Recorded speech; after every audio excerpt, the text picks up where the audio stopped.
Cina mulai kasusnya ini mulai bagus ya sebenarnya, karena mereka juga kuat ya, kuat dalam arti karena mereka benar-benar gitu loh, benar-benar uh, melawan gitu. Apa kabar, Bung Rojali? Baik, baik. Ya, mungkin bisa diceritakan terlebih dahulu siapa sih nih Bang Rojali ini? Saya kebetulan warga negara Indonesia yang tinggal di Shanghai mulai masuk 2016. Saat ini masuk ke tahun keempat. Kami beserta keluarga, anak, dan istri saya satu. Ya. Aktivitas saya sementara sebagai fotografer aja, pengamat foto, karena hobinya memang foto-foto. Selebihnya saya coba bantu apa yang saya bisa, terutama saya membuat beberapa bantu dokumentasi untuk acaranya KJRI Shanghai dan membuat aktivitas komunitas fotografi di Shanghai. Saat ini ada Indonesia Lensa Club, anggotanya yaitu orang Indonesia yang suka fotografi. Waduh, mantap nih berarti ya. Ya, artinya Sekedar kalau orang yang biasa hobi fotografi itu matanya sudah terasah gitu ya. Berarti ya. apa namanya, antara mata dan hati itu sudah nyambung dan nggak salah lah ya. Ya, saya punya pedoman dalam foto itu, memotret itu dengan hati. Ya. Jadi kalau kita punya hobi foto itu, harga kamera bukan menentukan kualitas hasil foto, tetapi mata dan hati kita yang menentukan itu bagus. Kamera itu hanya sebuah alat, sarana aja, tapi mata kita lah yang membuat hasil itu bagus. Ya. Karena dari hati, naluri kita ada untuk insting, hingga menggerakkan tangan kita untuk mengambil momen. Ya. Bung Rajali, kita pengen ngobrol atau pengen tahu pengalaman Bung Jali sebagai WNI yang tinggal di Tiongkok. Nah, sekarang di negara kita kan sedang juga dilanda pandemi COVID-19. Tentu kita harus belajar juga dari Tiongkok, terutama sikap masyarakatnya. Karena kita di sini terus terang banyak sekali reaksi yang berbeda-beda. Ada yang cemas, ada yang cuek gitu. Nah, belajar dari Tiongkok, menurut amatan dari Bang Jali, itu masyarakatnya seperti apa sehingga bisa lepas dari pandemi ini? Ya, sebelumnya saya ceritakan dulu bagaimana awalnya corona itu mulai merebak di Cina ya. Jadi saya kebetulan tinggal di Shanghai. Yang kita ketahui virus itu mulai di Wuhan, di salah satu provinsi, di kota di salah satu provinsi di Hubei di Cina. Nah, kami yang tinggal di Shanghai itu baru merasakan, kan virus itu masuk dirasakan sekitar bersama dengan libur Imlek yang panjang. Pada tanggal 25 Januari sampai 9 Februari itu Imlek. Sehingga kelihatan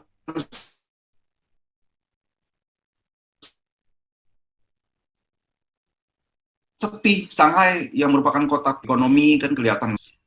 Namun semua kalau menurut pengaturan itu hanya 2 minggu lah Shanghai seperti itu.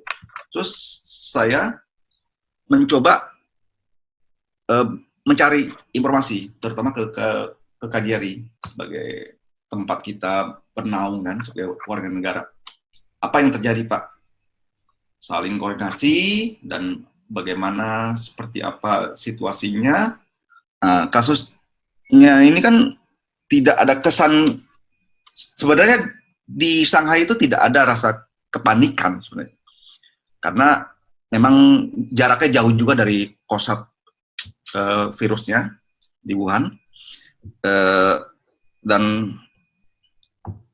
ada kepanikan itu mulai tumbuh ketika warga Indonesia, negara WNI kita yang di Shanghai mungkin sekitar 300 sampai 500. Saat itu belum ada yang belum meninggalkan Shanghai. Tapi ada suatu kepanikan ketika mereka mulai ada yang, kan kita terdiri dari mahasiswa, keluarga, dan ada yang buruh migran nih Pak. Nah ini 3 kelompok ini yang mahasiswa mulai panik karena mereka libur mau keluar Shanghai. Terus buruh migran juga banyak juga gitu. Terus saya coba bilang sama teman-teman yang mau coba keluar, saya bilang lebih baik dipikirkan dulu untuk keluar Shanghai, karena pemerintah Cina pasti akan memperketat nantinya ketika Anda kembali. Dan benar saja apa yang saya takutkan, mereka lebih ketat sekarang. Nah,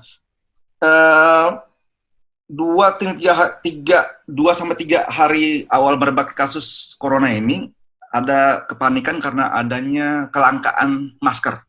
Biasa dalam musibah ada yang mengambil keuntungan, bla bla bla, itu memang masker, dan susahnya jadi mulai mencoba memetakan di mana warga negara Indonesia yang tinggal, yang tetap ada di Shanghai. Kita mulai, saya bantu untuk mendistribusikan. Saya juga dapat bantuan dari Gerakan Indonesia Membantu, Gerakan Indonesia Membantu yang ada di Jawa Barat. Saya dikirimin berapa masker dan saya bagi-bagikan untuk khususnya untuk buruh migran, karena mereka inilah kelompok yang tidak terjangkau oleh susah dijangkau oleh KJRI, karena memang statusnya yang cukup dipertanyakan sebenarnya. Dan mereka juga tidak mau memberikan alamat tepat, jadinya mereka masih susah jadinya KJRI, sehingga butuh personal yang bisa mendekati gitu.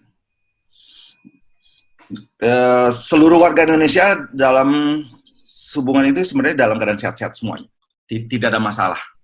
Arti kata tidak ada angka yang, tidak ada warga negara, alhamdulillah tidak ada warga negara Indonesia yang positif corona, seluruhnya masih aman. Terus KJRI juga selalu memantau dan terus menjalin komunikasi dengan grup-grup. Kami memakai WeChat Pak, karena lebih mudah di sana. Nah, dan di grup itu mempertanyakan apa yang kami harus lakukan. Cina mulai kasusnya ini mulai bagus ya sebenarnya, karena mereka juga kuat dalam arti kata mereka benar-benar gitu loh, benar-benar melawan gitu. Bagaimana cara menangani? Saya melihat masyarakat ini benar-benar gimana ya, konsentrasi penuh gitu loh. Arti kata misalnya kita lihat kasus corona itu akan totalnya kan sampai sekarang tuh sekitar 80 ribuan ya, 80 ribuan lebih gitu ya. Itu per 6 Maret penambahan kasusnya hanya 144 dalam sehari. Ini luar biasa memang kita akui pemerintah Cina dalam menekan angka di sini sih. Iya, dan itu peranan paling besarnya apa? Apakah kebijakan pemerintahnya yang memang sangat kebijakannya, beberapa kebijakan yang misalnya dengan harus memakai masker keluar, mengurangi aktivitas di luar rumah, itu mereka benar-benar sih, masyarakat di sini cukup kuat dalam penerapan ke bawah ini, bagus lah Mas. Ya. Jadi itu pemerintah menganjurkan pakai sanksi kalau misalnya keluar. Bahkan saya dengar itu sampai ada di penjara Mas kalau tidak memakai masker. ada berapa peraturan itu keluar itu. Iya, iya. Dan ada larangan merokok juga di tempat luar gitu. Dan itu restoran kan harus tutup kan, semua tutup semua. Sekolahan dalam sekitar kan mulai merebak tuh sekitar awal Januari. Januari kita udah mulai terasa, Mas. Ya.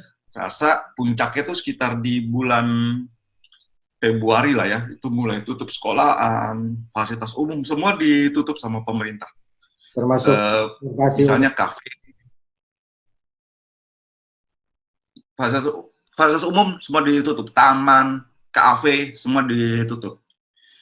Semua peraturan selain memakai masker, terus kita harus sanitasi, pembersih tangan, itu semua mereka menerapkan dengan baik. Kalau kita masuk ke mall, kita harus diperiksa suhu di 38 pasti kena itu.